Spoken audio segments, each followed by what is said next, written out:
But that is not the only leader. And I would love to break the myth of introverts not being able to be leaders. I would love to break the myths of quiet people not being leaders.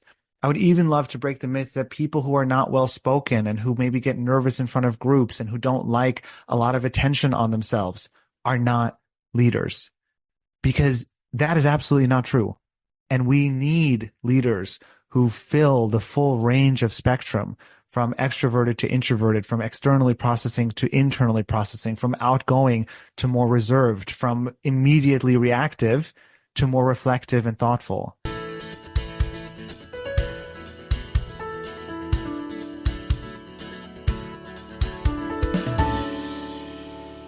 Hello, and welcome to episode 186 of the Quiet and Strong podcast, especially for introverts. I'm your host, David Hall, and the creator of quietandstrong.com. This is a weekly podcast dedicated to understanding the strengths and needs of introverts and strategies for success. Introversion is not something to fix, but to be embraced. Normally, we will air each episode on a Monday. Be sure to subscribe on your favorite platform. Leave a review or a rating. That would mean a lot to me and help other people find the show. Tell a friend about the podcast and help get the word out there that introversion is a beautiful thing. Daniel Ludevig is a leadership coach empowering professionals to become leaders worth following. With over 15 years of experience in leadership development and coaching, he's worked with massively successful scale-ups as well as some of the largest global companies around the world, and has as his coaching clients the CEOs, executive leadership teams, as well as younger leaders from those organizations. Through his work, helping companies with culture change, transformation, and resolving deep conflict and tensions, he's seen firsthand what works and doesn't when it comes to developing highly functioning organizations, capable, inspiring leaders, and loyal, engaged teams.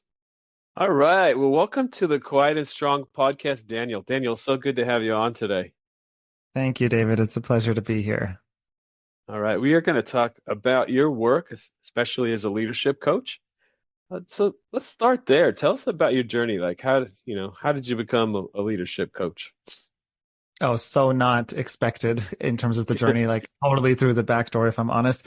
So some parts of the journey make sense looking back, but I think things often make more sense in hindsight than they do in the moment.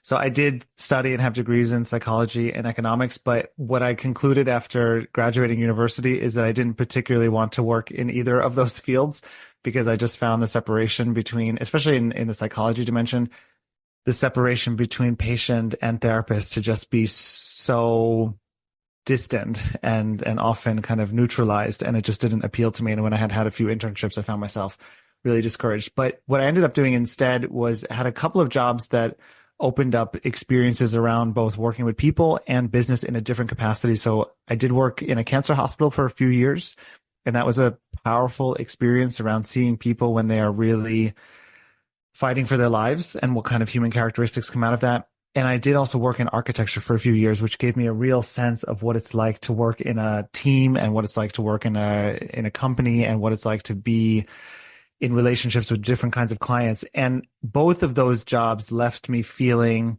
that I don't really want to stay in New York, which is where I'm from, and that I didn't really want to stay in a job that kept me working under fluorescent lights all day. I found myself, with some of the best doctors in the world at that cancer hospital, and they felt to me like they were prisoners in many ways of the insurance systems that they were part of. I was working for an incredible architect and found him to be also handcuffed to the will and whims of his clients and often not treated with the respect that he deserved. And I just found myself longing for something else. And at the same time, what I was encountering in New York were lots of other kinds of people who seemed to be living very different lives than the one that I was living. I was meeting dancers who, worked on a cruise ship for half a year teaching dance lessons and then spent the other half of the year living freely off of the money that they had earned rent-free. I was meeting farmers who were traveling around the world on these woofing farms and living on someone else's property and working outdoors in the sun all day. And it just felt like I needed a change. And in 2009, financial crisis, 2008, 2009, I got laid off from my architecture job. And that was an opportunity for me to either find another job and just keep doing the same thing that I'm doing, or take up an offer that a friend of mine had given me, which was to move to Germany, to Berlin, which at the time was really a cheap and very creative city, and start from scratch. And I took up this offer without really knowing what I was getting into. And it meant moving to a country I'd never visited. It meant traveling with a backpack and a bicycle and nothing else. And that opened up a whole new door for me, a whole new chapter, because I spent those first couple of years in Berlin exploring what is passion and what is profession if I design it from scratch. And it led me down a very unexpected path of opening up a hotel in Morocco for yoga and vegan food and dance for tourists who would come visit us. It led itself into conversations where some of those dance guests would say to me things like, the way you teach dance, and I have a background as a ballroom dancer, the way you teach dance is so interesting and would be such an interesting language in the leadership space. And when that project in Morocco came to a crashing halt, which it did for a variety of reasons, I was left again with this moment of seeing what else I could come up with from the learnings that I had. And I sat down and came up with a concept, which at the time was called Dancing with Management, which used ballroom dance for leadership development as a way of exploring leadership and followership. And some amazing, very intuitive, trustful, crazy woman in London who was obsessed with Strictly Come Dancing and was working with CEOs out there every month, bringing them into different kinds of experiences than the ones that they would usually have to really open up their perspectives. She thought what I was doing was amazing. And without much hesitation at all, she put me in front of a group of 24 CEOs for a day. And that was a long time ago. That was about 14 years ago now. But that was my entry into leadership development. That day and what happened that day and what I got exposed to and the very deep and rich and divergent journey that I've been on since then, exploring a lot of different modalities and a lot of different ways of working and one-on-one coaching and group facilitation. And all of that started because of this very backdoor entry into the business world and into the leadership space. And I actually owe and feel so much gratitude for the trust that this woman had placed in a newbie in the space, because otherwise the only other way I knew in was, through consulting or through a more just, typical business or MBA path. Wow, that's quite the story, Daniel. What was it about leadership, early on, like maybe even the person that recognized that you had a different way of leadership? What was it that was different that you wanted, that you learned and you wanted to share? I really appreciate the question because I didn't know it at the time that I was entering into something that would be so impactful. But what my angle that I was entering with offered was this idea of embodied leadership, right? So what I was trying to tap into was that you can sit around and talk about things theoretically all day long. And many people do, and many programs do, and many leadership advisories do. And that's a great way to think about leadership, because for many thinkers out there, analyzing and thinking through models and having different kinds of, matrices to talk about leadership is helpful. And I love that part too. However, what I was tapping into at the time was the power of experiential leadership, that you can do something through your body. You can feel things through your body. You can express things through your body in movement, also as a sensation, also as, an intuition. And that is powerful. And I didn't know it at the time, but what I was using dance for was a way of short circuiting all of the patterns and all of the ways in which people try to hide themselves. So when we sit around and have a theoretical conversation about leadership, it's very easy to hide. It's very easy to use words to cover up how you actually feel, or to say things in a way that doesn't reveal what you really think. But when you ask people to move their bodies, most people don't have a lot of training in how to hide or mask themselves behind body movement. And so it becomes extremely revealing. It's like you see straight into the true essence of a person when you ask them to, move someone across the room like they would lead them, or make a gesture that represents their leadership development, or make a movement that shows what they're trying to grow into. Most people don't know how to hide their feelings in movement. And so what we were tapping into was that movement is like a fast track to get people to talk about what really matters to them and what's really going on. And I realized over the next few years that this is an entire field, that I wasn't discovering something new. I was stepping into something that existed, which is embodied leadership is a huge field. Arts-based leadership and arts-based business practices is a huge field, also an academic field.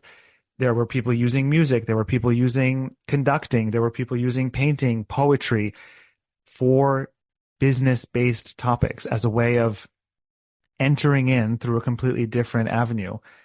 And that is one of the cornerstones of how I work today. Embodied leadership is a huge part. Experiential leadership is a huge part of how I work with clients.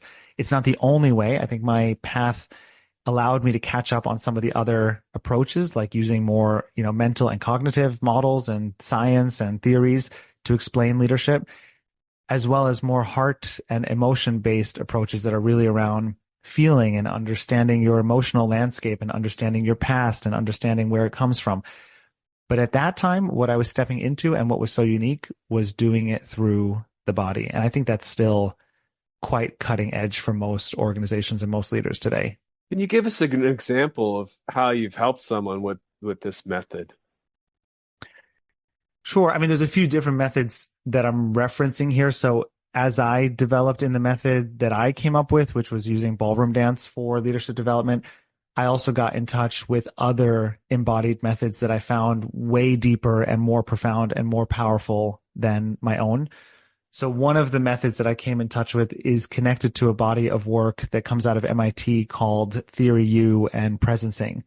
And the embodied method that's connected to that is called social presencing theater. And the idea behind social presencing theater is to use the body and to use the way that groups of people show up together to make more visible the dynamics that are present between people.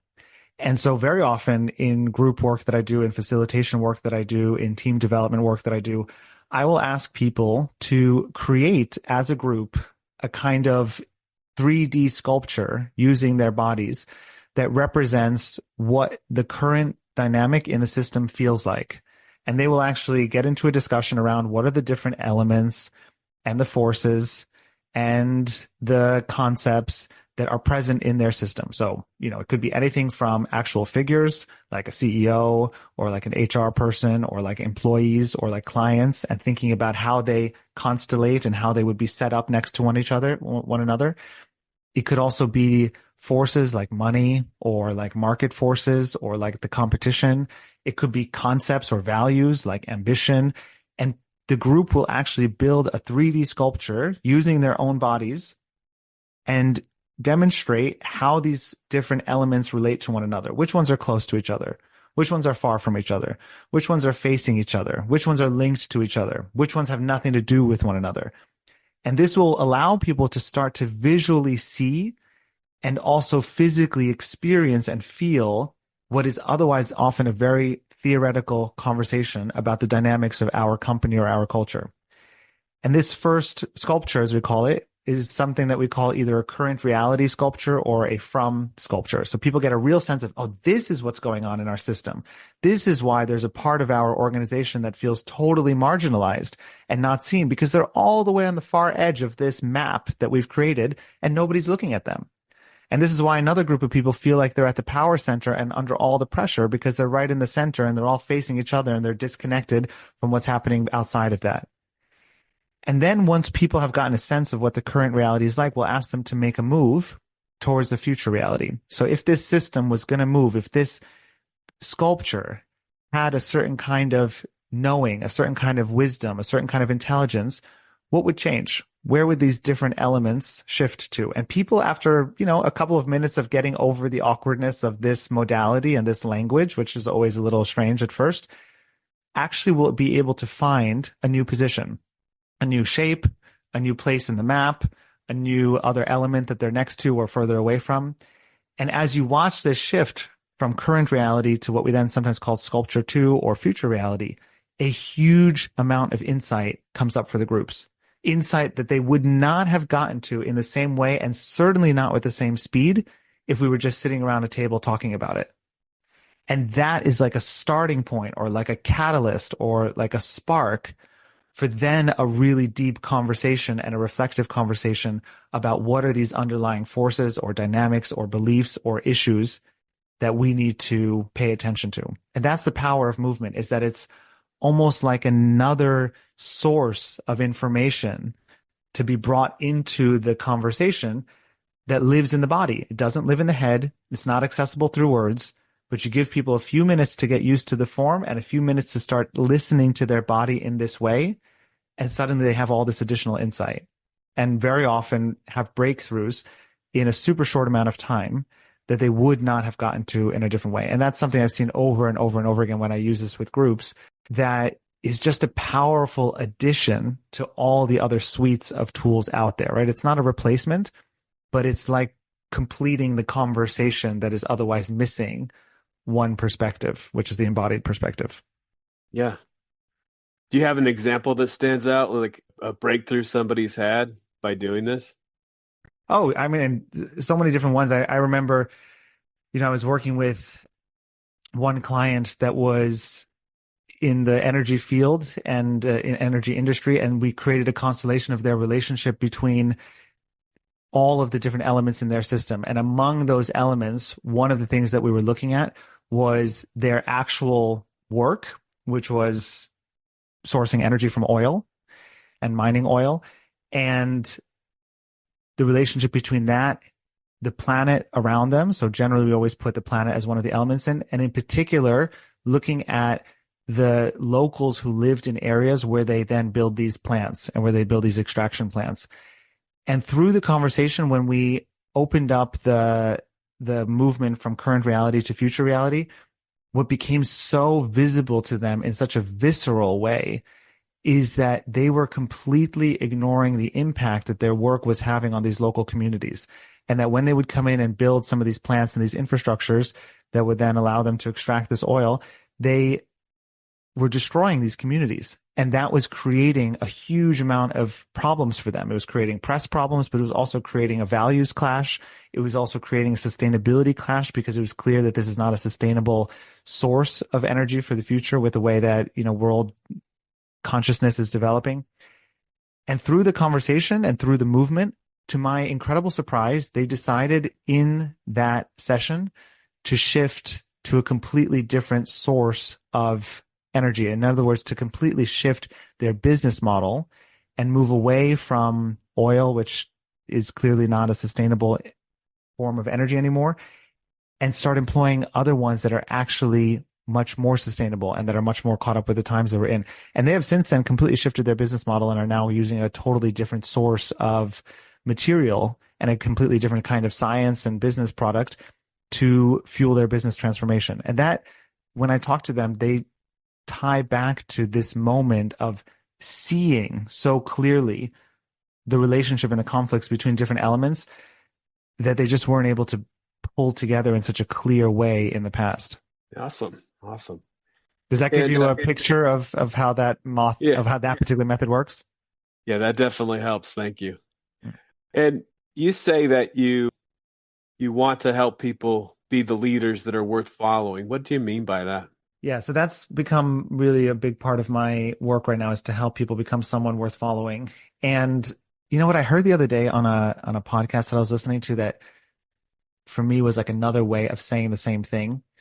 I was listening to someone talk about how with Instagram and with social media, we give away our attention so easily. We give away our attention to anything that pops up and anything that captures our attention, but it doesn't necessarily mean that the quality of the content that we're giving our attention to is high quality, because we're not very cautious and protective of how we give away our attention. That's why doom scrolling and just getting sucked into hours of time on social media happens so often. And what the podcaster was talking about is that we need to actually shift that and make the creators of content earn our attention. Make them earn it. Make them make content that is so good that only then do we give them the gift and the currency of our attention. And if it's not good, we immediately move on, or we stop watching that content, or we, make some sort of report about the content, but we don't just stay on it because we are not being choiceful. That is exactly how I think about leadership. Leaders need to make their followers earn that place as follower. Or in other words, followers should be thoughtful and selective and really intentional about who they choose to follow and who they choose to call their leaders. And it shouldn't just happen because someone is given a leadership position. It shouldn't just happen because someone is more senior than you. It shouldn't happen just because someone has more tenure than you. Leaders need to be worth following. They need to be demonstrating a set of behaviors and role modeling that set of behaviors so powerfully that they earn their followers and aren't just given them automatically. And that's what makes them worth following.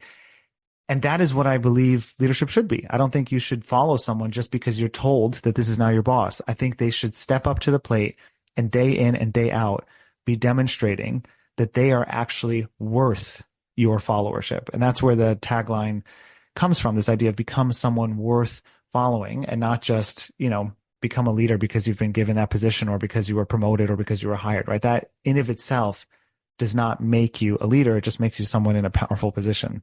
What are some aspects of that? What are some things that make a leader worth following? So here's what I've come up with. And this is based on, 15 years of doing this work in companies large and small across the world, stepping back and looking at what training programs are always trying to point to. And frankly, also just paying attention to what I am inspired by and what I see as really having a lot of force on other people. So to me, there are three qualities that make someone worth following. One of those qualities is that they have the ability to set an inspiring vision, something that truly makes other people want to work towards a future that they are talking about. So inspiring vision is such an important part of being a leader. Otherwise, if you're just preaching the same thing that everyone else is preaching about the future that you want to get to, it doesn't really help you stand out and inspire and move people. So inspiring vision is one of them. Then there's a second dynamic, a second element, which is around, do you actually know how to strongly influence people? Do you know how to take people and move them towards your vision, even if they have different agendas, even if they have different opinions, even if they have different needs and motivations? So that second capacity of strongly being able to influence people is something I see over and over and over again makes someone worth following. And the third dimension is that they have undeniable authenticity, that people meet them in any context and feel connected and trusting and in relationship with them, not because they show up one way in one place and another way in another place, but because they can actually believe that the person that they say themselves to be and show themselves to be in different contexts is consistent. So those are the qualities that I see over and over again make someone worth following, that they have this inspiring vision, that they know how to strongly influence, and that they really have this undeniable authenticity. And then the question is, how do you get those skills? How do you work towards those skills? And there's so many different ways to work towards the skills. For me, the levers that you pull, and this is part of a leadership program that I've now developed that is a membership-based program, the levers that we're pulling there to activate these three dimensions are that you learn what are the skills behind having massive impact, what are the skills behind being able to access consistent growth for you and others, and what are the skills that enable you to access real freedom in terms of your mindset, in terms of how you use your time, and also do that for others. So I think the way you work towards that inspiring vision, towards that strong influence, towards that undeniable authenticity is by learning how to actually build up skills in massive impact, in consistent growth, and real freedom. And if you work on that together, I am totally convinced that you become someone worth following. So how do you help those? Because authenticity is really important to me in the work that we do on this podcast, really being your true self, tapping into your gifts. How do you help those that you work with develop that authenticity or be authentic? So there's two parts of being authentic to me. One part is understanding your past and where you came from and how that has influenced all of the parts that are who you show up today. And the other part is understanding who you want to become and what your potential is and how that is accessible to you. And the problem is that very often people focus on only one of those things. So there's a lot of focus on potential, a lot of focus on development, a lot of focus on becoming someone, on activating your, potential. And that's great, right? That's such an important part. But if people don't look backwards at where they came from, they can come across as extremely inauthentic. If people are constantly trying to be someone that they are not naturally, or if they're trying to be someone and they don't see the way in which all the other aspects of their life story are actually holding them back from becoming this person that they want to be, then they miss the target of actually, first of all, accessing the resource and the knowledge and the power that can get them to that place. And they are then very often perceived as either masking themselves or showing up inauthentically or trying to be someone that they're not or saying one thing and doing another. So for me, when I work with clients who say they want to make big changes, they want to feel more like themselves, they want to access their inner, genius, which I work with a lot of clients who say that. And many of the clients that I work with, especially those who are more senior, have reached a point in their careers where they realize they have developed into someone that doesn't feel like themselves anymore, that they have put on masks and put on armor to try to fit in to whatever corporate cultures they've been part of. And that mask or that armor doesn't feel natural anymore. It doesn't feel like a fit. And the first place to start looking when that realization happens, when people have the insight that they want to start being more authentic, that they want to start taking off the mask, they want to be more real, is to start taking a real look at, so what is behind that mask? What are the fears that have always been in place, that have been the reason why you've put that mask on? What have been the underlying concerns that we've had around not fitting in, around not belonging, and around not being liked, around not being smart enough, around not being important enough, around not being able to actually contribute, and around not being lovable enough, that we have always been trying to hide? And until we start to get into relationship with what those inner beliefs are, what those inner traumas are, what those inner stories are, and where they came from and why they are there in the first place, it becomes very, very difficult to take off the mask, because actually that mask and that armor is protecting us from whatever it is concerned about, whatever that fear is, whatever that worry is that we will get in harm's way. Those masks are there for a reason, and we can't just take them off and ask people to start being someone else. I have a client who has started working with me as a coach, and the reason that her company sent her to work with me is they said to her, can't you just be happier? Can't you just wear brighter clothes? Can't you just wear lipstick more often to just kind of come across more positively? That doesn't work. You can't just tell somebody to change their behavior if their behavior is there to actually protect them from some either perceived or potentially even real sense of harm. And so the first place to start looking is, when did that behavior form? When did these patterns of belief form? When did these thoughts first come into play? When did we develop the personality that today is perhaps not so functional and doesn't feel so helpful, but when we were younger was in place to actually protect us from something, to protect us from our surroundings, to protect us to survive our family dynamic, to protect us and survive our upbringing and schooling? And only when we start to unpack those things and get interested in them can we then start to change and shift and modify and transform the way those behaviors show up today. And through that, start to step into this new person that we want to be, or this new way that we want to show up. And that can happen when we are not tethered or anchored anymore to these past beliefs that are trying to protect us. Then we can get real freedom, right? And that's why one of these dimensions that I linked that to is called real freedom. Then we can get real freedom and actually be present with the person who's here today and the person that wants to develop tomorrow. But if you're not interested in looking at your past and where that came from, there's no chance at actually developing into something else. Yeah, absolutely.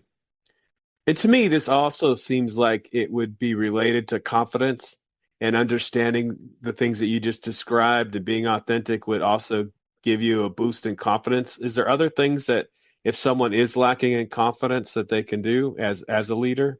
So having confidence is another one of the elements that we work on. It sits underneath the dynamic before, the dimension before that I was telling you about, called consistent growth. And having a really unshakable confidence is one of these subtopics that we talk a lot about with my clients. Here's the thing about confidence.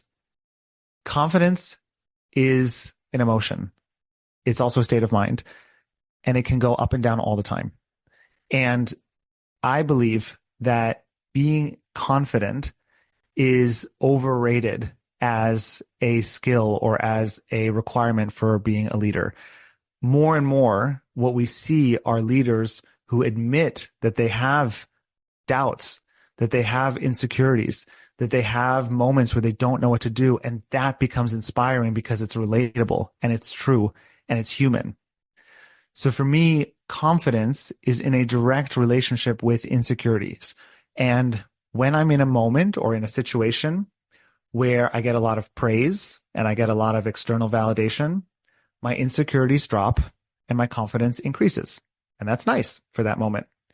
And then when 3 minutes later, someone says something like, oh, you were terrible in that presentation, or you totally missed this opportunity, or I can't believe you did that, then boom, all of a sudden my insecurities flare up.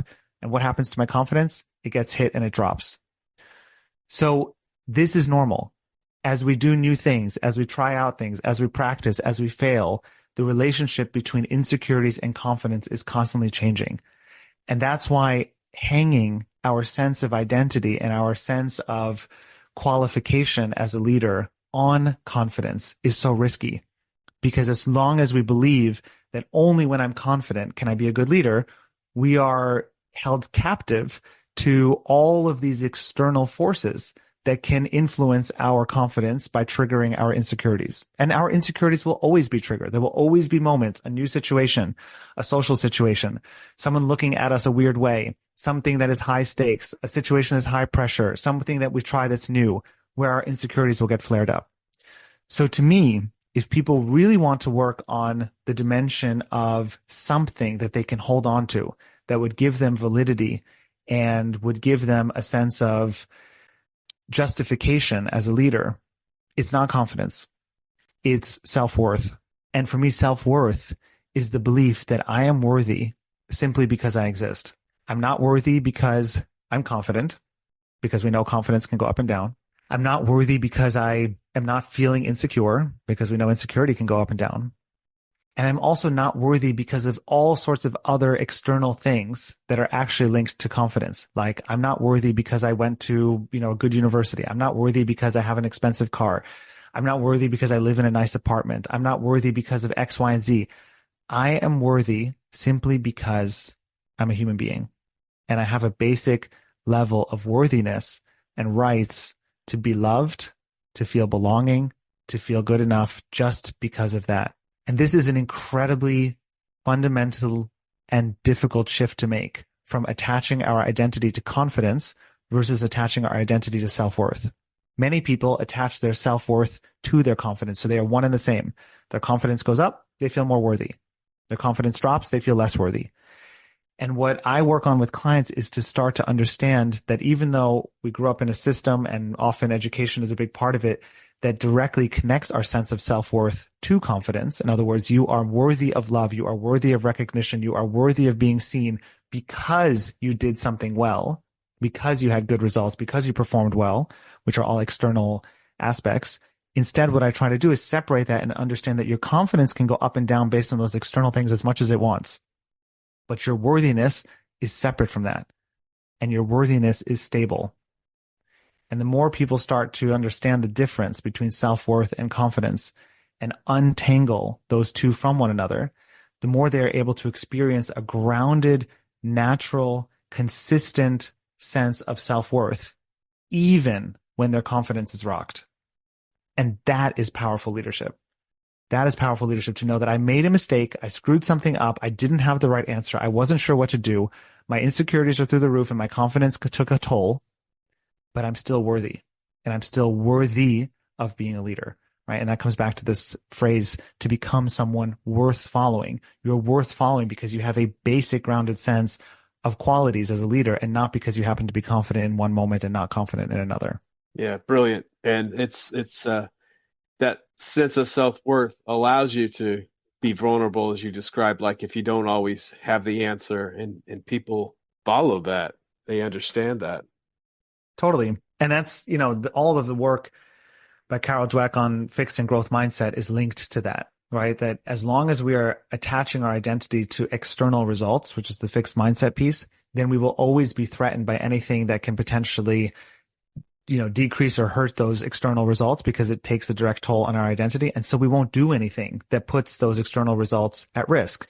We won't take a risk. We won't try to show up in a way that potentially shows our flaws. We won't be vulnerable. We won't admit to mistakes. We won't even do anything that could risk making mistakes, because as long as that external perfection is our source of our internal worthiness, then it is way too risky to do anything that challenges that.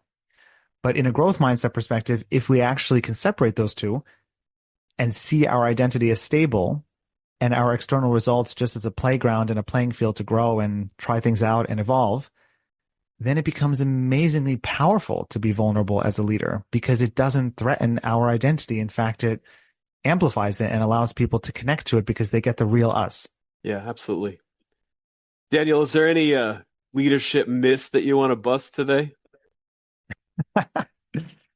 Well, something that I think is pertinent to this show and your podcast, which I really value that we have as a topic, is that good leadership is born, not formed, right? That's a total myth. Like that leaders are naturally, they just pop out leaders. That is totally not true. You absolutely can learn to be a leader. And when it comes to being a leader, there is totally not one size that fits all. And very often the size that people are looking at that they think fits all is this charismatic, extroverted, outgoing, confident, well-spoken, thoughtful leader. And that is one kind of leader. And in certain contexts, sure, that's inspiring and that might be what's needed. But that is not the only leader. And I would love to break the myth of introverts not being able to be leaders. I would love to break the myths of quiet people not being leaders. I would even love to break the myth that people who are not well spoken and who maybe get nervous in front of groups and who don't like a lot of attention on themselves are not leaders, because that is absolutely not true. And we need leaders who fill the full range of spectrum, from extroverted to introverted, from externally processing to internally processing, from outgoing to more reserved, from immediately reactive to more reflective and thoughtful. And I don't think there's a lot of research or information out there that helps people tap into the powers of some of these more alternative and less visible kinds of leaders, because by the nature of their characters, they are less in the spotlight. And so we see them less often, but they are just as powerful, if not more, not in spite of that skill set, but because of it. Yeah, I love that you say because of it, because that is a myth that we bust regularly on this show. Introverts can be amazing leaders, public speakers, fill in the blank. And it's not in spite of it. And it comes back to your authenticity. It's tapping into your gifts, tapping into your ability to think deeply and process things deeply, maybe taking some time alone and coming up with some great ideas, some great strategic plans. And it's because of it. But that's a lot of times people need to tap into that, because like, what are my gifts? And also, what are my needs? Do I need some time alone? And that's another myth that we bust regularly on this show, is introverts always want to be alone. No, that's not true. They need some time, but everybody needs connection. And I love that you said because that's so key. It's like, what are your gifts? What are your strengths? Tap into those, and it's not going to be just like everybody else. So thank you for that. You're so welcome. I mean, to me, this is totally the metaphor of trying to fit, a square peg into a circular hole, right? Like, the issue with trying to make everybody look like the same kind of leader is that we miss out on seeing how a variety of skills are actually necessary in leadership. And many of the skills that I'm interested in working on have to do with sensing, have to do with feeling, have to do with intuiting, have to do with deeply listening, have to do with comfort with silence, have to do with reading in between the lines, has to do with extending care and empathy and compassion and being reflective and being thoughtful and seeing things from a different perspective. And all of these qualities, all of them, are particular strengths of introverts by the nature of what so many introverts are doing, which is giving that little bit of space, taking that different perspective, not speaking first, not jumping into the conversation immediately, allowing them a little bit of time to withdraw so that they can then engage. And by the nature of those skills, you get access to all of these other insights that I just mentioned. And that's not an easy thing to cultivate when the image of leadership and successful and good leadership that's given is someone solo on stage enchanting an entire audience. And part of the work then for leaders who don't fit that mold is to not try to become that mold in spite of their skills, but to actually play to their strengths and find other formats and other setups. So maybe they're not necessarily jumping on stage and entertaining everyone like a total extrovert would, but they are finding formats in which they can engage in smaller groups, in which they can slow the pace down of a presentation, in which they can allow for more of a conversation and more responding to what people say instead of pushing it up front. I mean, these are all such powerful skills to have. And when I work with people, a lot of the work is around increasing your range, right? So if you have that set of skills, how do you increase that range so that you get access to all of the goodies that are in there? And how do you then also step into the stuff that's more uncomfortable? And that's the same thing on the extroverted side, right? Is how do we tap into the strengths that they have, but also not overuse them and overshadow the fact that there is a whole nother dimension of leadership that is not about performance, but is about connection. Yeah. And when you're saying that, I also, was reading in an article and you said something that I often say, to me, it's not getting out of your comfort zone, but it's expanding it, because oftentimes people that are getting out of their comfort zone are getting out of it over and over and over again, but you have to change it or expand it and tell yourself different thoughts, like here's something and here's how I'm going to tap into my strengths. Here's how I'm going to honor my needs. So tell us just a little bit more about that. What do you mean if you say that you need to expand your comfort zone? Yeah. So the way I think about it is like different circles that are growing outside of, the circle before it. So in the very center circle, you have your comfort zone, right? And that is the skills and the parts of you and the personalities and the experiences that you already have worked through and you have at your disposal and at your fingertips.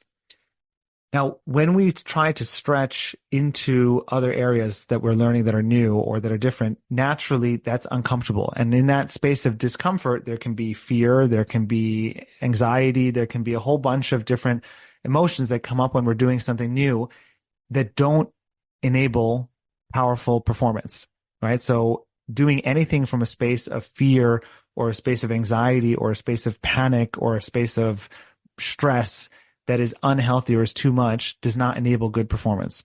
However, if you want to get to a space where the things that are in that second circle are comfortable, then you don't just accept that those things will always be outside of your comfort zone. You have to stretch that inner first circle to start to get larger and larger so that it actually includes those other behaviors or includes those other skills. And the only way to do that is to sit there for long enough and to start building that muscle for long enough and to get exposure to examples long enough and to practice and then fail and then practice and fail so that actually that little inner circle that's called comfort zone starts to grow and the comfort zone becomes larger and larger and larger. And what was previously outside of that comfort zone in what is sometimes called the fear zone now is included inside your comfort zone. And what is outside of that new comfort zone is your next dimension of fear or your next dimension of something new and your next dimension of something that you can grow into. And this is the basis of learning anything new, right? Whenever we start anything new, in the very first stages of trying something new, it is uncomfortable. And we often don't even know what we don't know, right? We just know that it's uncomfortable. And that's something that I call unconscious incompetence, right? We're not even aware of what we don't know. And as we start learning that new thing, that skill, that competency becomes something that we are consciously incompetent at, right? So the shift is from the unconscious to the conscious. We become aware, okay, this is a skill that I'm not good at. It feels uncomfortable. It feels weird. It feels different. Whenever I've been learning anything new, like when I was studying to become a coach, it took all of my energy and strength not to quit this program because it felt suddenly like I don't know anything. Right? I'm learning all these new skills and it made it feel like even a basic conversation is now hard to hold because I realized how many other aspects of a conversation and of listening and of questioning are actually possible. So that's this conscious incompetence. As we stay there for a longer time, it shifts to conscious competence. And that's where the circle starts to grow. So we become aware and present to a new skill. It takes energy. It takes power. It takes force and attention to do it, but it starts to fit within our competency level, within our competency range. And the longer we do that, the longer we stay there, the longer we practice it, the faster we make the move to the final stage, which is unconscious competence. We now no longer need to think about the skill. It's just automatic. And that's when it now sits within our new comfort zone. The easiest example is like learning how to drive a car. You learn how to drive a car at first. The entire thing requires so much attention. The entire thing requires so much focus. You can't possibly have a conversation with the person next to you or on your cell phone or sing along to the radio while you're trying to learn how to drive a car. But over time, that skill becomes more consciously incompetent, then it shifts to a conscious competence. And at some point, it goes into your autopilot mode. You don't even have to think about it. You just do it, and you can pay attention to the traffic, and you can pay attention to a conversation, and you can sing along to the music, and you can even listen to a phone call, and you can do that all while driving. That is the exact same process of development for leadership development. Any skill can be learned. Any skill can be accessed. You just need to have this process of moving from comfort zone to fear zone to growth zone to learning zone, and then eventually starting to incorporate these things back into your comfort zone. I love that. It's expanding it. It's not just continually getting out of it over and over again, but I love that. Well put. Because that's exhausting, by the way, right? If you're constantly doing things that are outside of your comfort zone and your range is never increasing, it leads to burnout, right? Yeah. It's overwhelming. It's exhausting. It's depleting. It doesn't feel rewarding. So there needs to be a trajectory and a process that allows you to not just be jumping out and then retreating, but actually, as you said, expanding. Yeah, awesome. Daniel, this has been a wonderful conversation. It's gone by very quickly. Is there anything else you want to add? Listen, I mean, I love the conversation, and what I want to put out there is that in my experience of what I've seen, there's not a lot of leadership development that I see both being sustainable and accountable towards real progress and growth, and at the same time following a rigor and a plan and a process that can enable people to actually move towards this type of leadership that I think really makes you worth following. So I've been exploring with a community that I've created exactly how to do this. How do we find the right balance between coaching and accountability and having a training and a clear plan and a process? And for anyone who's interested in exploring this, I would be super happy to hear from them. This program that I've developed is called The Modern Leader. It's a multi-year membership-based learning program to help people become these amazing leaders that the world needs more of and that businesses need more of. And I've been stunned to see the kinds of results that people can get when they have this type of support and plan, training, accountability, and community in place. So for people out there who are thinking, okay, but how do I actually become this kind of leader? And my company is not offering this, and my company's offering something else, but it sucks. That's exactly what I'm trying to put out there in the world, which is a potent and distilled, affordable way for anybody to become a leader, whether you're the leader of a huge company or leader of a scale up or leader of a small team, or frankly, just a leader of your life and your family and your own little world. Let's get in touch, because I think the world does not have enough examples of great leaders. And that is not because of a lack of great information or knowledge or role, kinds of content, but for a lack of the right type of process to help people get there. And I really wholly believe that that is very possible for anybody, actually, to access if they just have the right process in place. Sounds great. So how do people find you? Oh, well, I'm on Instagram, Daniel.Ludevig, lots of content and things happening there. Same name on LinkedIn. And otherwise, if they go to my website, moveleadership.com, they can get in touch with my blog, get in touch with me there, and it would just be awesome to pick up a conversation. Sounds great. Thanks again, Daniel, for this great conversation. Thank you too, David. It was great to talk to you. Thank you so much for joining me today. I look forward to further connecting with you. Reach out at david@quietandstrong.com or check out the quietandstrong.com website, which includes blog posts and links to social media channels. Send me topics or guests you would like to see on the show. If you're interested in getting to know yourself better, there's now a free Type Finder personality assessment on the Quiet and Strong website. This free assessment will give you a brief report, including the 4-letter Myers-Briggs code, and you can also have the option of purchasing the full report if you'd like to learn more. I'll add a link to the show notes. So many great things about being an introvert, and we need those to be understood. Get to know your introverted strengths and needs and be strong.